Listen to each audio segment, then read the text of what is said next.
Yo, what's up guys? Be by saying yeah in case this is your first time as usual. And yeah, in today's video I'm going to be showing you guys how I mix and master my song.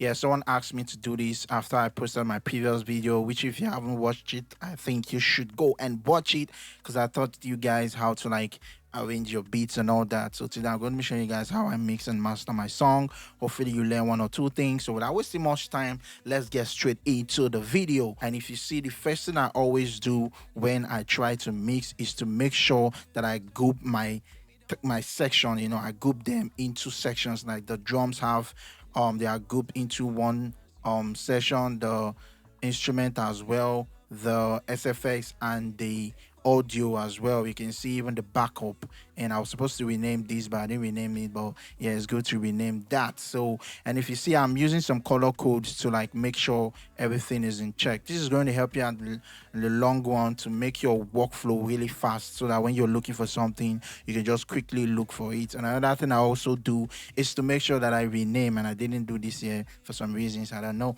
So after doing that, the thing I move into first are my drums. So that one thing that I always like to do is to like take my volume up to 6, because when I am mixing, I am making sure that they don't cross this 0 dB. Why? Because you want to make sure when you're done mixing, you want to have a headroom of 5. So what I mean by that is, by the time I put this whole volume up here and I mix so many times you bust my head, can you give me ginger? So you can see like it's not crossing the 0, right? So that when I drop it down, automatically I've given myself 6 to 5 dB of headroom. You can see? Yeah, you want to do that so that when you master, it doesn't clip.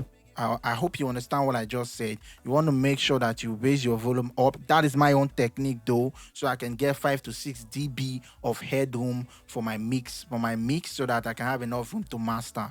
So I just take this up, and when I'm mixing my tracks, I just make sure they don't cross 0, the overall track, when I'm done mixing, so that by the time I just double click this and bring this back to 0, everything drops. So that's like one technique that I do. Okay, so yeah, so I start with my kick when I'm mixing. So you can see I always put my kick around this 6, maybe a little bit higher, but just around the 6, so that -6 rather. That's what I do when I start with my kick. And you can see in my channel, I didn't put anything. That's my own way of mixing. I mix more light mixing, if you can put it that way. I don't really use much plugins like that, and mixing is all about balancing, okay? You just have to like balance your whole track. You get what I mean? So mixing is not hard. So when I bring in my kick, the next thing I do is to bring in my snares. And in most cases, if I have 2 snares or 2 different maybe a rim and a snare, but they're hitting the same way, I always pan it slightly to the right, and I pan the second one slightly to the left. And you can see my channel around here, I didn't do anything here. So yeah, that's because I select good sounds, in my own opinion. So yeah, when you have good sounds, you don't necessarily need to do much, because the pack already, they have mixed it, unless you are using a pack that is not good. But if you have HC and attire kit, of course, I try my best to make sure I give you guys the best. Link in the description below. So yeah, when I bring in the drums, the kick, the snares, like I said, if I have 2 snares together, I pan it a little bit to the right and the other one a little bit to the left.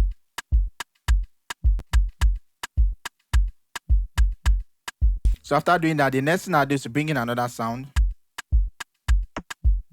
So what I'm just basically doing at this stage of the mix is just to balance everything, all the percussions, you understand? And if you look in between all my sounds, most of them, I didn't really add anything much in this. So I'm just basically, And around this one, this sound there, this particular sound, you can see this A is up, and this A is just simply a reverb. So I just added my reverb to this a little bit. I'm using the send for my drums. So basically what I just do is to balance, and while I'm balancing, most times I try moving the percussions a little bit to the right, a little bit to the left. The essence I'm doing that, I want the kick and the bass and the vocal to be in the middle. That's just my own thought process. When you are mixing, you're just basically creating space. That's just what mixing is. Like, you're creating space for every other sounds to shine. You understand? Your high, your mid, your low sound. You're trying to make everything balanced frequency wise and also volume wise. So that's what I'm doing when I mix. That's like my thought process. So you can see I brought up these shakers and this stuff as well. And if you notice, they are all panned a little bit because I said I'm trying to create space for that drums. And one way I mix my kick and my bass is I just make sure my bass doesn't cross like -24. Most cases though.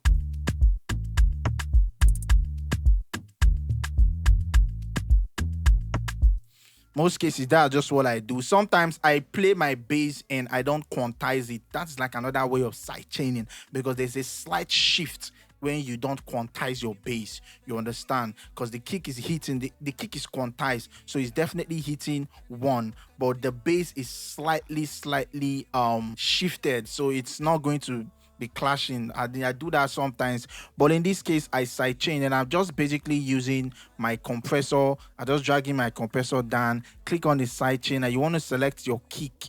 So when I do that, I just basically play it and I just bring it down up to this point. I don't touch any other thing around this side. Like when you take it down, you can see.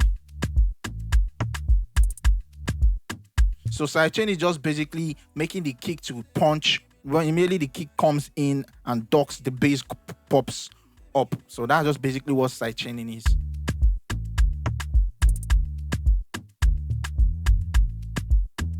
And I added an out bass also to this. I just picked this frequency around here and I'm using the 8.9 and I'll boost it a little bit. So yeah, that's basically what I do for my bass. I just make sure my kick is like 6. Like I said, raise this up 6. Then my bass, I don't make it cross 24 in most cases, and I just sidechain. Like that's just basically what I do.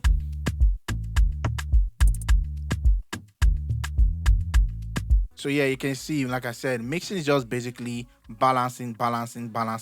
And in my drum channel, you can see I put in an NLS Boss stereo. I just basically use this to pump my drums. Like without this is what you get.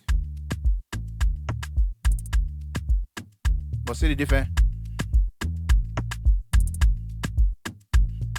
Like there's a drive in it, and most times I always put this like 1 o'clock and maybe sometimes 11 or 10 o'clock or 9, depending on how I want the drive to be.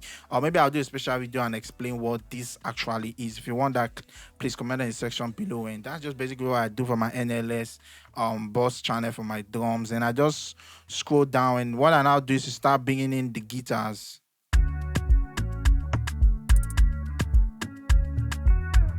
You can see, and for my guitar, I did a little bit of auto filter and I took out the lows of the guitar a little bit because I felt like the guitar was a little bit muddy in my own opinion. So I just slide it a little bit to the front, and I did this automation just to differentiate the verse to the chorus. Now, when you see the chorus,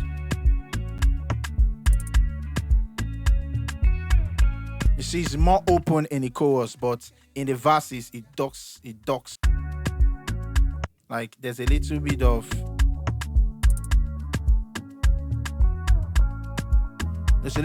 duck. So I'm just basically using that to differentiate the verse and the chorus. If you watch my arrangement tutorial, you should understand what I'm doing here. So I think you should watch the previous video I just dropped. So that's the essence of what this auto filter is doing right here. I'm just basically using this to come on, auto filter the guitar part for the verse, then the chorus part I just open it up.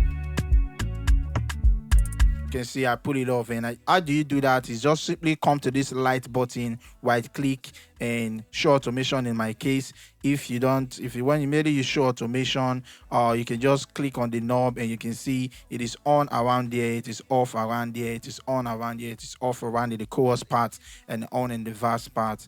So that's just basically what I did for this one. And for this other one, I just added a shimmer to it, to the guitar, and I pan it to the left. Remember, I always like to use 1 or 2 sounds and maybe a counter melody as well, just to make it spark. And for this, I'm using a Valhalla shimmer for this.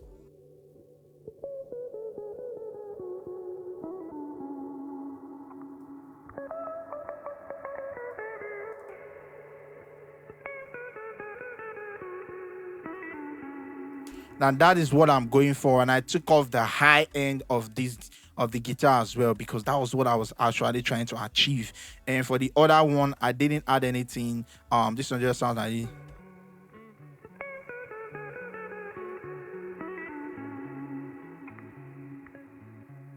This guitar is also from the Afro Wave pack. Shout out to OY. Link in the description as well. You can go get it as well. So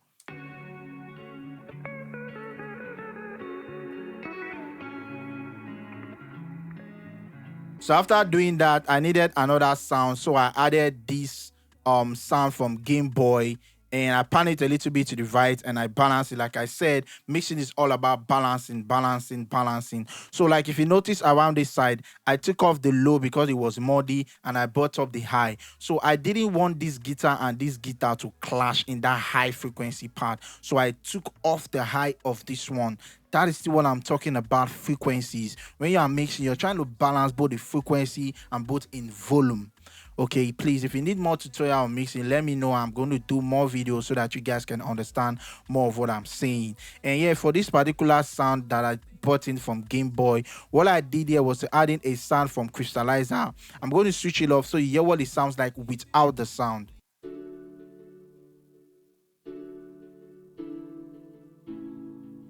So yeah, I added a Crystallizer. This is from Sound Toys as well, and I'm just using the default preset.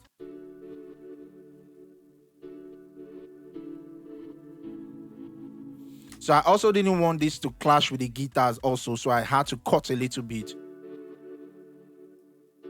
And you can see I dug this as well because of the guitar was like shining around this side also.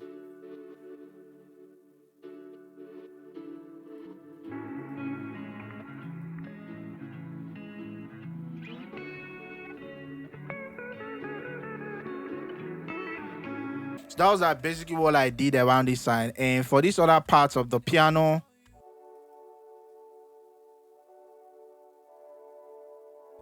I needed that atmospheric feel. So if you listen to the piano, this is what it sounds like without this deep effect that I added.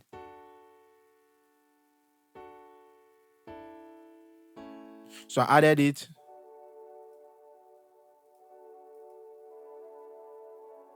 Yeah, so that was what I did. So I want to move into the mixing board so you can see what I'm doing. And as you can see, I still pan a little bit to the right, left.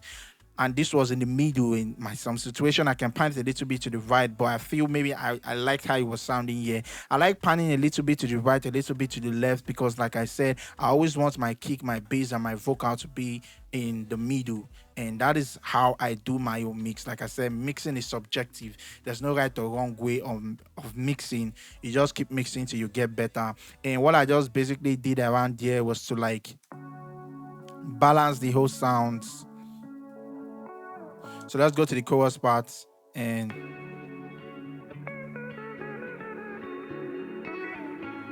so that's just basically what I did. And if we play it together with the drums,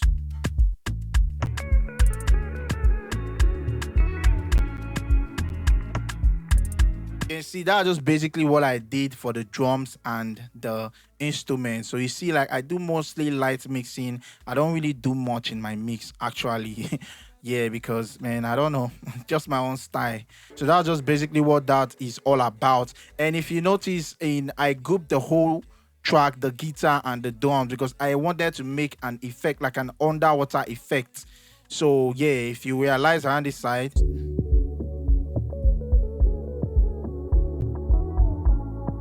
and if you can observe, this auto filter stuff is moving. I just automated this.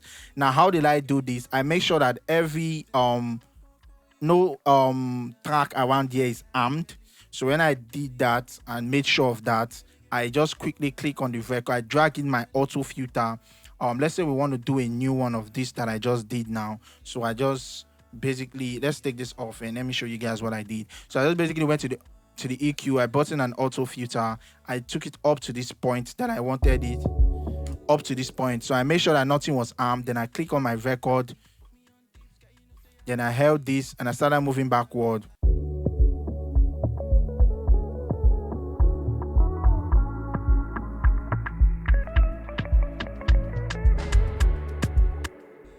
So that was just basically what I did. So you see automatically it just maps it up for you, and I just quickly click on the show automation and I put it off where I wanted it to be, and I put it on where I wanted it to be. In a situation whereby, sorry, not that, it's supposed to be this one actually.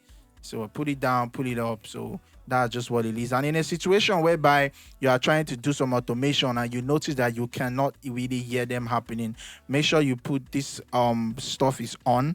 Once it's on, you'll be able to do that. So let's bring back the one we did. So I was just moving it gently.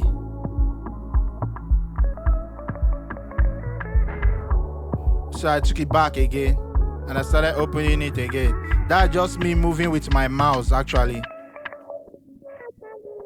So I just move my mouse like this, you know, nothing really serious there. So that's just basically what the drums sound like. So let me quickly show you guys how I mixed my vocal when I was actually making this. So yeah, mixing my vocal, the first thing I always do personally when I'm mixing vocals, I always clean my vocals first of all. That's like the first thing I do.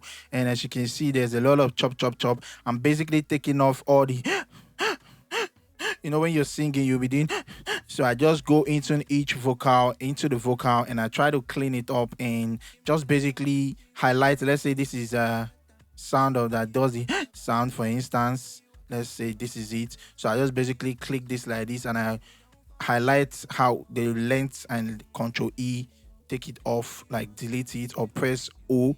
If you don't want it to go off totally, you just want to mute it, you can just press O.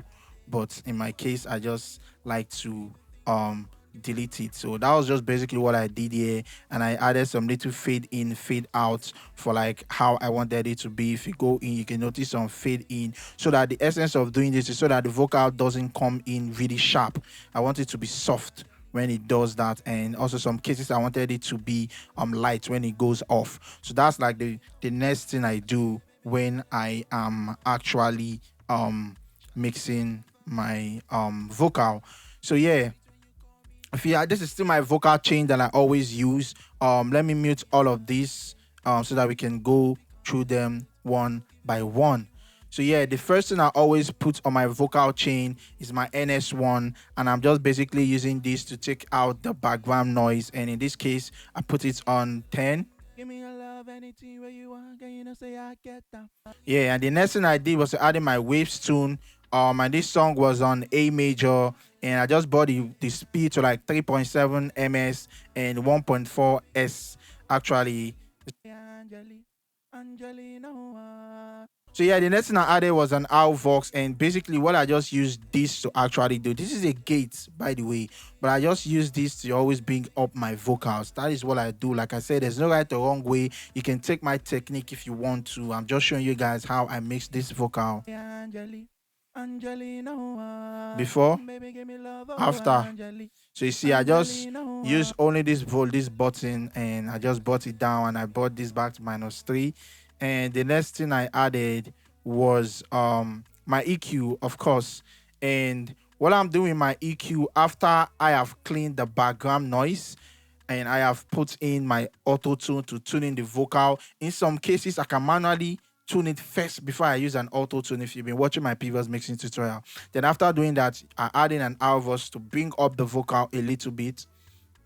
Then the next thing is to add in an EQ, which I just roll off the lows and take off some frequencies that are few, that are not sounding nice. Just a few tip around the 400 to like 500, 600 hertz. You can try to like check for bad audios over there. And another technique that you can also use, let's take this up, is by soloing the frequency. You can hear that noise. That's not really nice, so you just have to take that down. Give me that kind of blowing whistle sound. So that's another technique you can use as well to like take off the bad frequencies. So that was what I did here. And the next thing I added was a CLA2A, and I didn't really do anything here.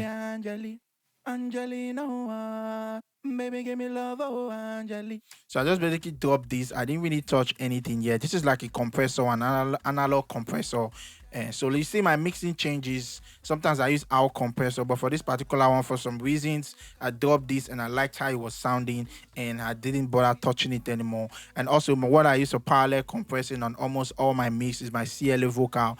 The Rockman preset is what I use. And if I feel like it is too much, I can bring this down. Angelina, baby, give me love, oh Angeli. But in this case, I feel like I liked how it was sounding. But sometimes if I don't like how it's sounding, I can bring this down. So I don't know if you understand what I'm doing. I EQ, I compress, then I do a parallel compression, then I add in a Butch Vig as well, and I'm just basically using this to cut out some lows and add in some air. You can skip not using this Butch Vig. Okay, this particular plugin is not a must to use, but I just like it on my vocals, you get, so that your laptop no go fry. You understand? So like I said, you tune you add in your background to you add in and whatever plugin you have that can take off your background noise. You add in your tuning, you add in an Avox. This is also optional if you want to, but me, I just add it to increase my volume a little bit. Then I EQ, then I add in a compressor, then I parallel compress. The Butch Vig EQ is also optional, okay? So I just use it to cut lows, add a little bit of presence and air. Okay, you can use fresh air in replacements of this, but this is just what I want for myself. And the next thing I do is add in a Saturn. And for this Saturn, I'm just basically using my Magic BM, you know, if you follow my vocal chain. And after that, I add in SSL. And most times, I add SSL channel just because I like that analog feel it gives my vocals. So I increase this to 3. Yeah, that was just basically what I do. Increase the threshold to like 20. And when I increase the threshold to 20, I just roll this until I can see the yellow sign. Like it's a little bit bugging this side. You can see the lights coming up, like flashing around there. I just leave the ratio. Like I said, you can do this, you cannot do this. This is also optional, but I just like doing it. So the SSL, the Butch VQ, and the Avox is optional. If you want it, you can. Okay, the vitamin as well is optional. I think I didn't use it for this track. Okay, I use it. I just use it to like bring up a little bit of the highs. And this is like will I say like a multi-band EQ kind of. So when I just basically brought this up, and you can see it's splitted into different frequency, your low mid, your high mid, and your high. So I just basically brought up the high and the high mid a little bit. Okay, so this is also optional, like I said, so that your laptop won't fry. But yeah, I just like doing this and this. These are like the two last things I like putting in my channel. And of course the Pro DS, you know, to remove the S's. You know, they can use any DSR for this as well. And I'm using 2 because in most cases I like to put them in 2 different frequencies so that they can actually work. And as you can see, the next thing I did was to actually add in my delay. Angelina, baby, give me love, oh Angeli. Then I added a reverb, and I always use my stock delay and my stock reverb. And for this case, I'm using the 8 delay. Make sure they are linked. 17% for the wet. The feedback is like 31. And for my reverb, I'm using the hybrid reverb and early reflections. 25% wet. And yeah, so that's just basically what my channel is. Basically, it's just me adding a software, a plugin to take down the background. Sorry, I'm repeating what I'm saying so that you can get what I am saying. That's just how I like to teach. So yeah, NS1, I'm using it to, like, first of all, after you've cleaned your vocals, right? When you get an audio, you clean your vocals first of all, take off those sounds. When you've done that, you can now add in an NS1 or whatever plugin that you have that can take out background noise first. You know, you want to make sure the vocal is clean. So after you do that, you can now add in whatever tuning plugin that you want to tune your vocals. In my case, I am using Waves Tune. If you want, you can use Auto Tune, T-Pain. There are various ones, but I'm using Wave Tune. And your Auto Tune or whatever tuning plugin you are putting, the key is the key of your song. Okay, so the key of this song is an A major. you get. So I don't always put my return speed and my note transition to the end in sometimes like this one, because I wanted a more natural feel. And the next thing you want to add, you can skip this raw vox. You get what I'm saying. I only did this to increase vocals, nothing much. I'm going to take out this money because I didn't use it for this mix at all. And you can now add in your EQ to like EQ. And remember what I said, 4 to like 500-600 hertz. You want to like check that place and bring down some frequencies. And I showed you how you can take this up and just solo it to get those whistle sound when you move around. Like when you take this up and you click this, you just want to move around.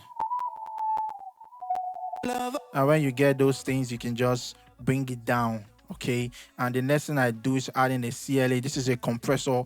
When you've EQ, you can add whatever compressor that you want to.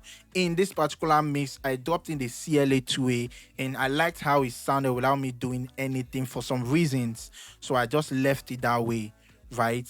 And you can use whatever you want. And I did parallel compressing. And what I always used to do that is my CLA vocals, and I always use my Rockman preset, and this is the only thing I move here. Sometimes I switch off this as well, so I just bring this down or up depending on how harsh I want it to be. Angelina, baby, give me love, oh Angeli. Yeah, pardon the crack. So that's the reason why I don't want to overload your PC. That's what I'm telling you people. Some things no be must. Yeah. So yeah, the next thing I added was this bot you get. So after you EQ, when you tune, you compress your vocal. You can parallel compress if you want to. For the beach VGQ, you can use a fresh air, just only brightening the vocals, okay? And you can also, this is Saturn, is just to color the vocals, right? Then I use an SSL, like I said, because I like how it sounds on my vocal. That is how I have been doing it for a while, and I just like it. This is optional. Vitamin is a multi-band EQ, like I use it as that. And you can also use whatever multi-band EQ in. Then you can now de-ess and add it, whatever delay you use depending on the track, and the reverb depending on the track. I hope I was able to like explain these vocals very well. Yeah. So yeah, let's listen to what the vocal sounds so far, what the vocal sounds like so far after showing you guys my process. Like I did, like I said, some things are a must, some things are optional. It's just what I like to do. You understand? And if you feel like your CPU is like mine, you can just simply freeze the tracks, and that should help give you enough space for your CPU, and yes, to also help. That's why I said some things are optional. You can replace some plugins with some other plugins. Just know what you want to do, okay? So yeah, so this is what the vocal sounds like. Angelina, baby, give me love, oh Angeli. Angelina, I say, baby, give me love, oh Angeli. Angelina. So yeah, for my backup, what I just did was to like create new audios, and if you can see, I group them. And if you are using Ableton, I don't know for other DAWs, you want to make sure that you put the auto tune on each track. At least that's what I always do. As you can see, auto tune is on each individual track. Then you can put your mixing on the second one right here. And for this one, I was a little bit lazy. I wouldn't really encourage this, but I just simply used the same vocal channel that I used here, and I just drag and pasted it on the backup boss, and I just liked how it sound, honestly. Angelina, baby, give me love, oh Angeli. Angelina, baby, give me love, oh Angeli. Angelina, baby, give me love, oh Angeli. So I didn't really want that. That was just what I was going for, actually. So when I did that, it worked. So the most important thing about mixing vocal is knowing what you want to do. And for my backup, I just pan a little bit to the left for the first one. The second one, I pan it totally to 36. The third one, 36 to the right, and a little bit 10 to the left, and the fourth one. And this is what the mix sounds like in total. So many times you bust my head, can you give me ginger? Give me your love, anything where you want, can you know say I get that? Give me your love, AJ. Anyway you work, I know if you concentrate. So you can see what it sounded like. And around this part of the, I think I did a little bit of automation, if I'm not mistaken. Yeah, I think I did some automation for the vocal volume as well. Yeah, and this is another technique you can also do. Like I noticed that around this side, I like the volume level of this side, but I realized that this particular side of the chorus part of the song, it was a little bit low. So you can automate your volume. Another way of automating your volume, instead of using this play, because when you use here and you change anything here, this is going to automatically switch off. You want to use your utility for that, and it looks like I actually use my utility for this. So yeah, you can also automate volumes to help make your vocal levels balanced. Okay, so this is like a very important tip if you watched it up to this part. So yeah, you want to, like, if you notice that one part is going higher than the other part and you really like how the other part volumes are, it's not bad. You can just automate the volume and, you know, take whatever part you want to take up and leave whatever part you want to leave down. So you can also automate volumes. Like I said, mixing is just basically you are the producer, you know what you want the song to sound like, and you're just basically making sure everything is balanced, nothing is going too up and nothing is sounding too low. Mixing can never be too perfect. Honestly, you can send your mix to someone else and they'll still have an issue, you know, but just strive to make it nice, because even your listeners, they don't even know those things. So yeah, that's just basically, don't break your head, don't knock your head on the floor because you want to mix and master. Okay, yeah, my own opinion actually. So when I'm done mixing, I think I now bring this down and you see my overall volumes. Baby, give me love, oh, Angelina, I say, baby, give me love, oh, you can see I am not even crossing this -6, so automatically you can notice that I already have like 6 dB of headroom, enough to like master. And for my mastering, you can leave this. I'm using this race team to be able to like do the recording of this video, so this is not important. I can take this down as well again. Yeah, so we can take that down. If we like, we can take it up as well. Maybe there was a reason for me to keep it up, so let's keep going and I will see. So what I did here, first thing I did when I was actually mastering this particular song, we might be having a little bit of glitch, but bear with me. So I just added an EQ and I just roll off the lows, I roll off the high. For this particular song, I did it. I don't really do this in all my songs, but yeah, like I said, I just, based on what I want for myself, so I took out the lows, took out the highs, because obviously our ears cannot really hear this high frequency and this very low frequency. And this is what I did here. And the next thing I did was just basically I brought in the Ozone. And personally, when I bring in an Ozone, it might be empty, so I just like basically, let me see if I can bring in another Ozone so that I can explain to you guys what I use Ozone for, or how I use Ozone. And if you feel like you have a better way on using it, you can let me know in the comment section. We are all going together. This is a family, you know, so let's all learn together. So yeah, I use my Ozone, and when you load in Ozone Imager is what I use to just basically balance the mid, the high and the low of the overall song, making sure that nothing is like, everything is balanced. That's the word I can use. So what I do is I first split it into 3, right? Then I solo the bass. Please pardon me for the glitch once more. So when I'm doing that, I'm making sure that I'm hearing only the lows and I'm not hearing the mid or the highs. And I just, when you bring this down, you're making it more mono. When you take it up, you're making it more stereo. Yeah, that's why this is called a stereo beat. So if I want my lows, I bring them down a little bit to like -34, depending on what I'm hearing. Then when I solo only the mid, and I'm making sure I'm not hearing lows and I'm not hearing highs. That's just how I do it though. If you feel you have better option, yeah, you're free. So, and I'm making sure that this stuff moving is just staying on this one and not really dropping in the -1. Like, that's how I do it in my own opinion. And I just take this up as well when I'm done with this. So like, and the next thing I added was my T-Rack. At this point, I think you might have to like take your volume down, please. If you are using earpiece or anything, you want to lower it. So I'm just using the new touch presets for these T-Racks. Okay, so new touch effects for this particular one. You can see it on the advanced mastering, new touch, and I raised this a little bit to like 1 o'clock. That's just how I do it. So yeah, if you really want to understand what I was doing here, you can click the link above where I explained fully in details what this is all about and how I use it.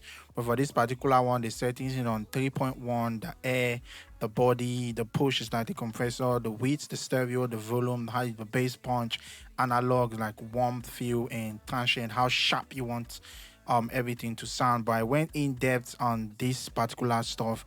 You can just go watch it, and this is just my basic settings on how I mastered this whole thing. Like basic, this is how I master all my songs for now. Like I said, it changes over time. Like you see, if you've been following my mixing, you realize that some stuff changed. Yeah, it depends on the feel that I am going for, also for this as well. So yeah, this is just what I did. And I think for the EQ, I didn't do anything much for this. And another thing, when I am mastering, I'm making sure that this is hit, the short term is hitting like -9, -8, -7. That's just how I like it. But in most cases, -9.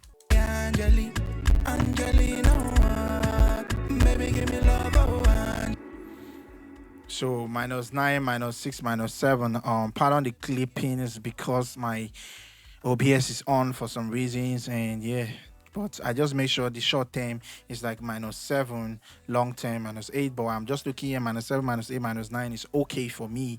And if you feel sad that I didn't really explain this to you, I actually have done this clearly. And when you watch the video, you would understand. Yeah, I just move up the focus, the air is just the brightness, the body as like, you know, the weight. Push this sounds like a compressor. What I can hear, I might be wrong, but yeah, it sounds like a perfect compressor. This is like the weight, the stereo weight of the overall whole master. And this is the volume, but you're making sure it doesn't, this level is not hitting the red and it's not clipping. So don't make sure this is also not going below -7, at least for max. And the punch, I just move it up to this. Yeah, you can watch a video on how I did that. And that's just basically how I mix and master my tracks. As you can see, it's like light. I don't really put much plugins here and there when I am mixing the drums, but the vocals sometimes I do so many things depending on how I want it, and some things are just based on my own personal preference, and those are the ones that I say are optional. I think this video is a little bit too long. If you want another mixing video, probably from scratch again, let me know in the comment section. Let me know if you actually like this video. That's how I'm going to know if I should do another one. And let me know what else you want to see. And the guy that asked me to do this video, I hope you watch it up to this point, and I hope you comment as well. So yeah, remember to keep doing your thing and keep staying positive even when things don't go the way you want them to be, and just keep going. That's like the most important thing in life. And learn, keep learning every day. You can never be done learning. Okay, yeah, so I'll catch you guys in the next video. Yeah, peace.